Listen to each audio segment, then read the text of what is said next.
Hello everyone, good morning. তো আজকে সকাল হতে না হতে কিন্তু আমাকে দুধের ক্ষেত্রে ছুটতে হচ্ছে দুধ আনার জন্য, কারণ আজকে একটু পরেই মা পুজো করতে বলবে আর যার জন্য প্রয়োজন দুধ। তারপরে দুধটা এনে দিয়ে আমি আর বোন যাচ্ছিলাম দোকানে। এখন ও হাতে এই ফুলগুলো দিয়ে কালার করেছে, কালার করে আমাকে বলছে যে আমার হাতটা কেটে গেছে। মানে এত নাটক কী আর বলবো।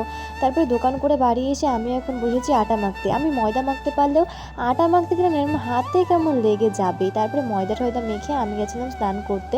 স্নান করে এসে দেখছি আমি যেমন মেখে রেখে গেছিলাম তার থেকে প্রচুর নরম হয়ে গেছে ময়দাটা। আবারও ওটাকে ভালো করে মেখে ঠেকে এখন বসেছি আমি লেচি কাটতে। আর আমি এদিকে লেচি কাটছি আর বাইরে কিন্তু অঝোরে বৃষ্টি হচ্ছে। আর আমাদের এইখানে না টানা 10-15 দিন এক নাগাড়ে বৃষ্টি হয়েই চলেছে। মানে একটু থামছে তারপরে আবার শুরু হয়ে যাচ্ছে।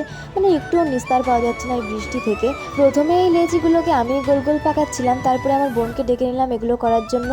আর আমি কিন্তু রুটি বেলতে না পারলেও লুচিটা ঠিক গোল গোলই বেলতে পারি।